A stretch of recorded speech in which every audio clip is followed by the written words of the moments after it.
Oh, pang restaurant yan mga kusina. O, di ba? Ang sarap niyan. Hello mga kakusina, for today's video is magluluto ako ng fried rice na healthy version. Tara, let's go! So ayan, meron ako dito nga basmati rice. So binabad ko na siya ng 30 minutes. Yan, ilagay natin dito sa ating kaldero. Tapos ilagay natin ang potato at saka carrots. Then lagyan natin ng green peas. Tapos corn. Then lagyan natin siya ng asin na kunti lang. Tapos ito yung ating isabaw, yung chicken broth. Pinaglagaan ko ng chicken. Tapos isalang na natin siya. So ayan, nakasalang na siya mga kusina. So takpan lang natin, hintayin lang natin siya na maluto. Yan. So habang niluluto natin yung rice at saka vegetable, mag-ano tayo dito ng itlog. Apat na itlog, gano'n natin.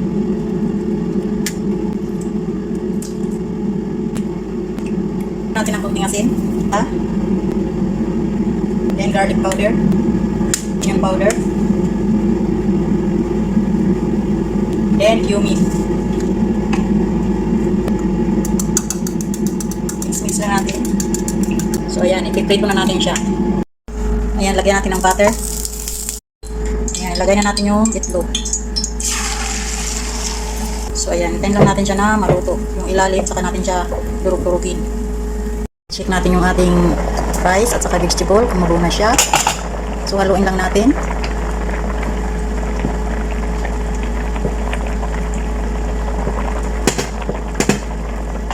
Hindi pa siya luto. So takpan lang.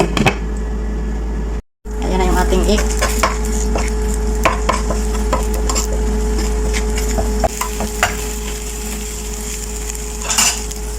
So ayan, check natin siya.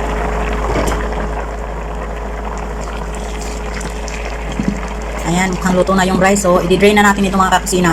Tanggalin natin yung sabaw niya. And after natin ma-drain ng rice, so start na tayo luto. Butter. Ayan.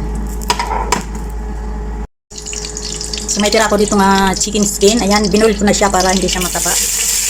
Tapos inano ko lang siya ng sino. Lagay natin. I-slice ko lang siya ng sino. Lagay natin yung onion. Lagyan natin ng garlic powder. Tapos paminta. Lagyan.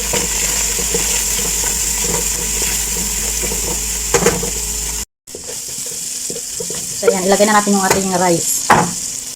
Ayan, nalagay ko na siya. Haluin lang natin.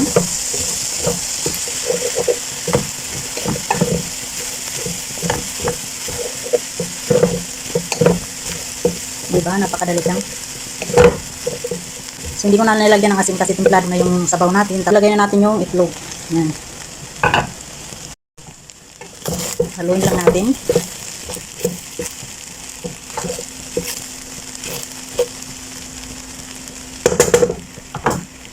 Then, lagyan natin siya ng coriander leaves. Tapos, haluin.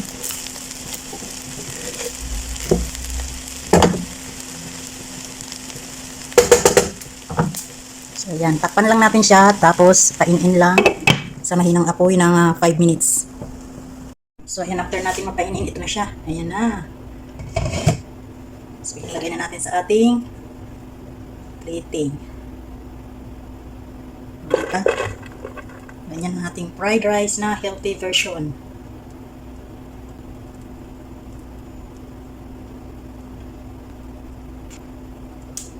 Tapos lagyan natin ng coriander leaves.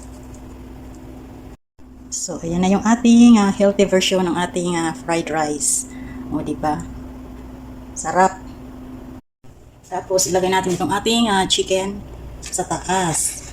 Niluto ko lang ito sa air fryer. Pero yung nilaga muna natin siya. Ayan. O, diba? Yummy!